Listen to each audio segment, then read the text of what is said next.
Hare Krishna. Today we are going to study the verse number 3 of the 5th chapter of Bhagwat Gita as it is.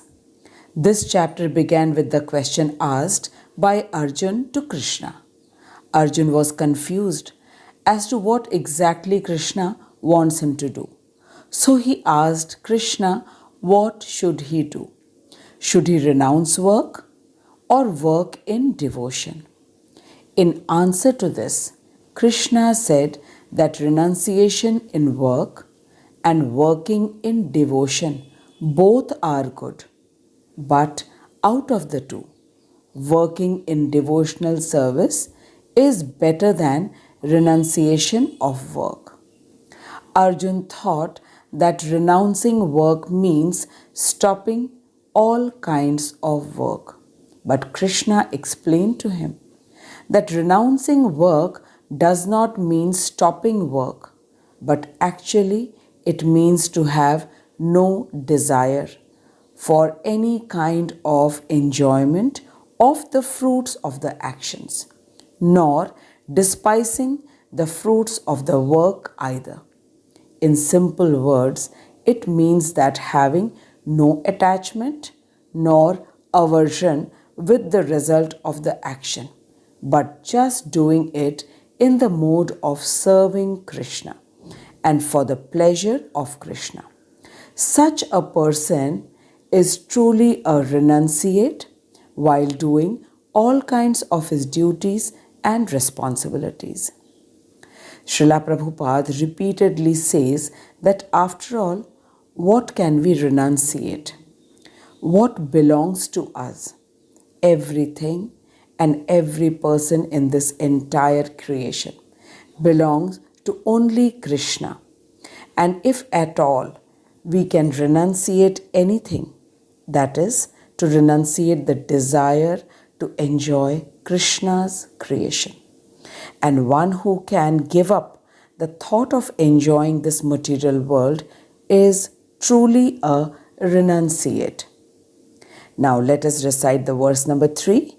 And in today's verse, Krishna is going to explain to us through Arjun that which person should be known as a permanent renunciate or a nitya sannyasi.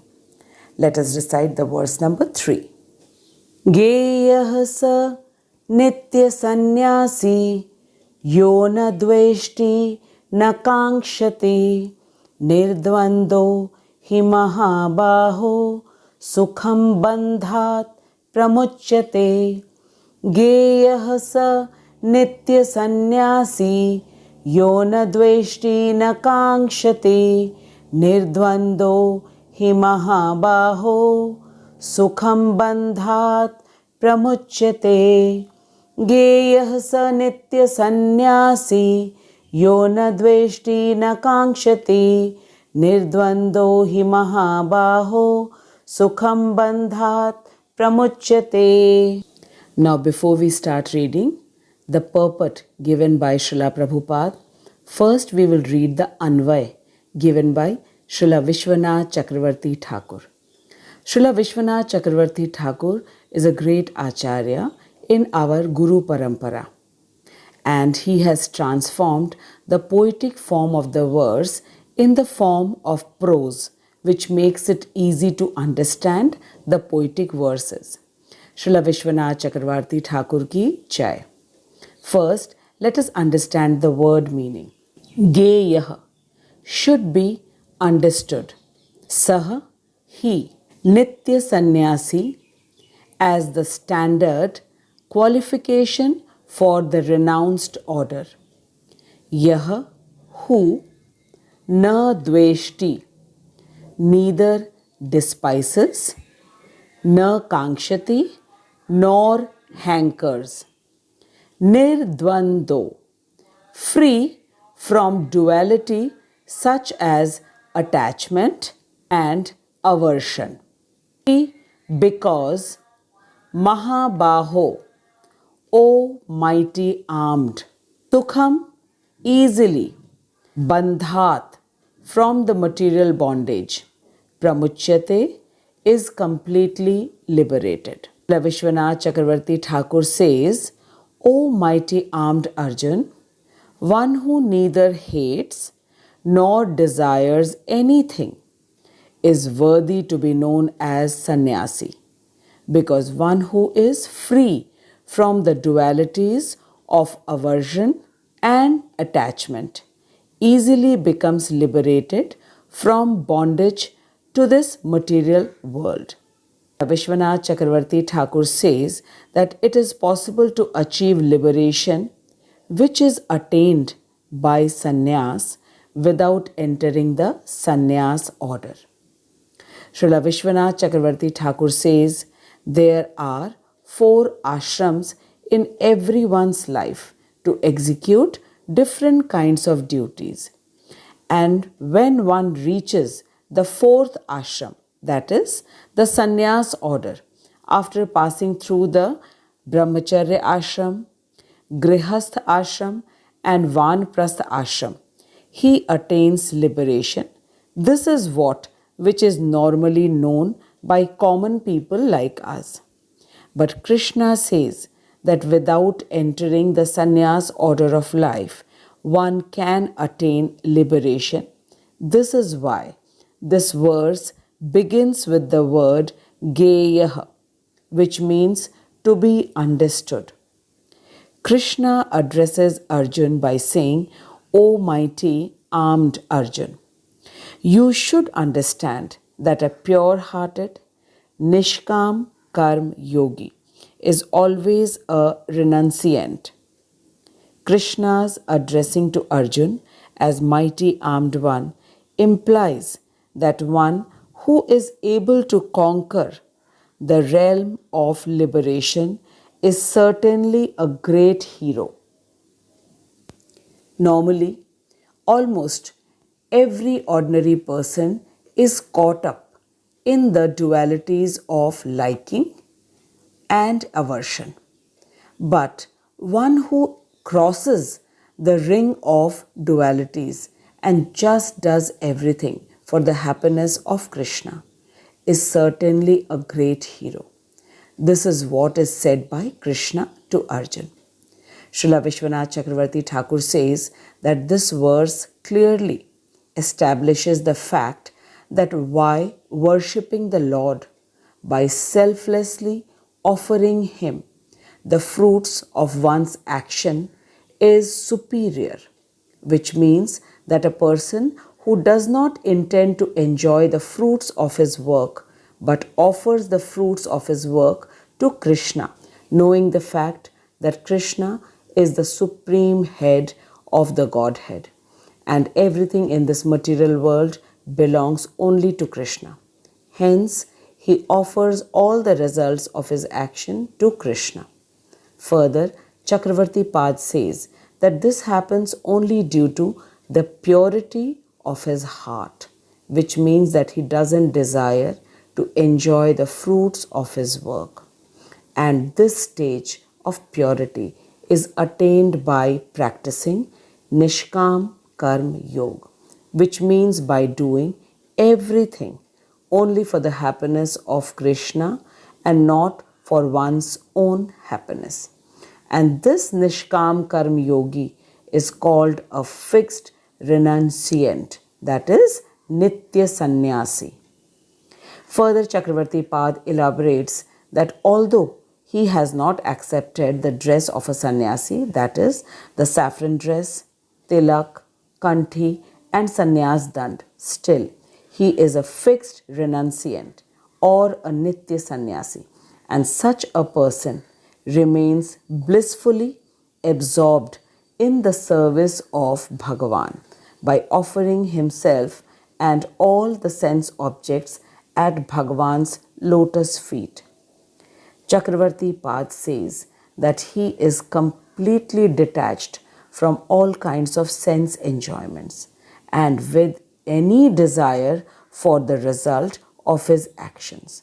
He remains free from attachment and envy. In this way, he is easily liberated from the bondage of this material world. The word easily is specially mentioned here because it is not so easy to achieve this stage of liberation. But a person who does everything for the happiness of only Krishna easily gets liberated from the bondage of the material world and is called a renunciant or a nitya sannyas. Now let us read Srila Prabhupada's purport. Srila Prabhupada ki jai, Anant Koti Vaishnavon ki jai. Srila Prabhupada says that one who is fully in Krishna consciousness is always a renouncer because he feels neither hatred nor desire for the results of his actions. Such a renouncer who is dedicated to the transcendental loving service of the Lord is fully qualified in knowledge because he knows his constitutional position in his relationship with Krishna. He knows fully well that Krishna is the whole and he is part and parcel of Krishna. Srila Prabhupada says that such knowledge is perfect because it is qualitatively and quantitatively correct. The concept of one's oneness with Krishna is incorrect because the part cannot be equal to the whole. Knowledge that one is one in quality yet different in quantity is correct transcendental knowledge, leading one to become full in himself, having nothing to aspire nor to lament over.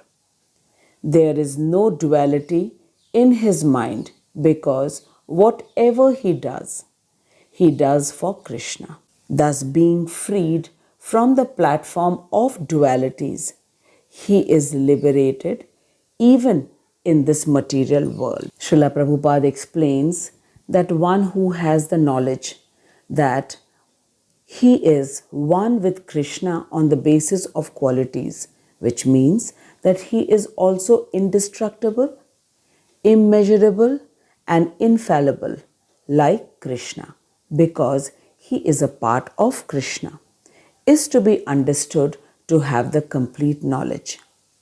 Just like one drop of ocean has the same sourness as the entire ocean, but he differs from Krishna on the basis of quantity.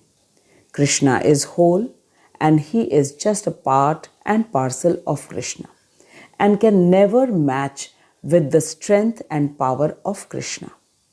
Krishna made these things very clear to Arjun in the second chapter while explaining the Sankhya Yoga. Krishna said that he himself, Arjun, and everyone present in the battlefield were always present in the past and are present in the present time and will continue to be in the future as well, because everyone is a soul and not the material body. And the soul is energy which can never be destroyed. So it's not very difficult to understand that we as individual souls are same in quality with Krishna but differ in quantity. It's just the same as every child is born of his parents, has the qualities of his parents, but can never become same on the basis of quantity. Parent will remain as parent and the child will remain as a child. And the child can never become his parent, nor can he merge into his parents. It is to say that the individual personality of Krishna will always be an individual and the individual soul will also continue to remain as individual.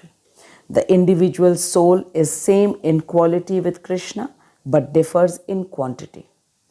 1 grain of sugar doesn't have the power to sweeten as compared to 1 kg of sugar. This is the difference and similarity of the individual soul with Krishna, the Supreme Soul. In the 4th chapter, Krishna said, Janma karma cha me divyam yo veti tatvatah tyaktva deham punarjanma na eti mameti so Arjuna. Krishna says that one who knows the transcendental nature of my appearance and activities does not, leaving upon this body, takes his birth again in this material world, but attains my eternal abode, O Arjuna. After leaving this world and not taking the birth means getting liberated from all kinds of miseries of repeated birth and death. Srila Prabhupada says that Krishna is unborn. Still, he appears to be born to Mother Devaki and Vasudev Baba. And before being born, Krishna appeared in his four-handed Vishnu form and instructed his father, Vasudev Baba, to take him to Gokul to Nand Baba's house.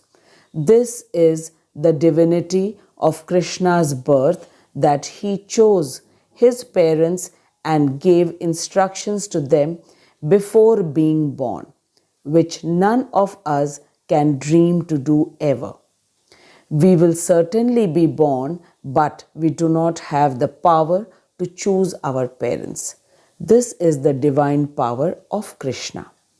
Krishna, when he was only 6 days old, he killed the demoness Putana. Then he kept killing one demon after the other, like Shaktasur, Trinavarth, Aghasur, Bakasur. Then he danced on Kaliyanag. Then he lifted up the Govardhan hill on his small finger, the little finger, for 7 days when he was only 7 years old. Then he killed Kans. These are some examples of the divinity of birth and the activities of Krishna. And Srila Prabhupada says that one who has this complete knowledge is certainly to be understood in perfect knowledge, and only such a person in complete knowledge is to be understood as a liberated soul or a renouncer. Prabhupada says that the last verse of this chapter clearly says, Bhogtaram yagyatapasam sarvalok maheshwaram suhridam sarvabhutanam gyatvam mam shantim richati. Krishna says, the sages, knowing me as the ultimate purpose of all the sacrifices and austerities, the Supreme Lord of all planets and demigods, and the benefactor and well-wisher of all the living entities, attain peace from the pangs of material miseries. Pangs of material miseries means birth after birth, going into the endless cycle of birth and death. So one who knows this, that Krishna is the ultimate supreme lord of all the planets and demigods, and he is the ultimate benefactor and well-wisher of all the living entities, such a person gets liberated from all kinds of material miseries of repeated birth and death. Now I am very sure that we have clearly understood that a sannyasi is not a person who dresses in saffron clothes and stops doing his work. Rather, a sannyasi is that person who does all his work only for the pleasure of Krishna, because he has the complete knowledge that who is Krishna, who is he, and what is his relationship with Krishna. And a person with having complete knowledge that Krishna is the supreme proprietor of this entire creation, and he himself is a part of Krishna, and the duty of a part is to serve the whole. And in addition to this, one who neither hates nor desires to enjoy the fruits of his actions is truly a renunciate. Srila Prabhupada is the greatest example in front of us of such a renunciate. He was a sadhu, he was a saint, but he did everything only for the happiness of Krishna. Srila Prabhupada says that such a person liberated from all dualities easily overcomes material bondage and is completely liberated and is called a Nitya Sannyasi. Now, in the next verse, Krishna is going to explain about an ignorant person. Every word of Krishna is important for us as it was spoken for the good of the entire mankind. The way the moment sun rises, all the darkness immediately disappears. In the same way, as we read Bhagwat Gita and understand, all the darkness of ignorance is removed and we get to know our real self and Krishna, the Supreme Personality of Godhead. I thank Srila Prabhupada and my Shiksha Guru, His Grace Harimohan Das Prabhuji, for gently guiding us to understand the most valuable and secretive knowledge of Bhagavad Gita. I thank you for listening to the Bhagavad Gita shloks so attentively. Now we shall meet the next week with the verse number 4 of chapter number 5. Till then, keep chanting the Hare Krishna Mahamantra and be always happy.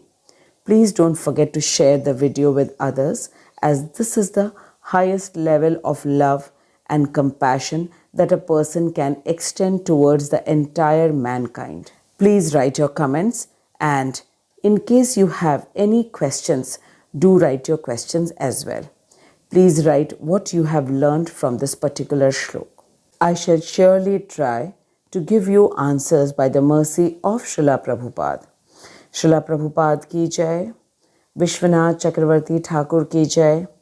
All glories to the all senior acharyas, Vaishnavas and all the devotees. Hare Krishna.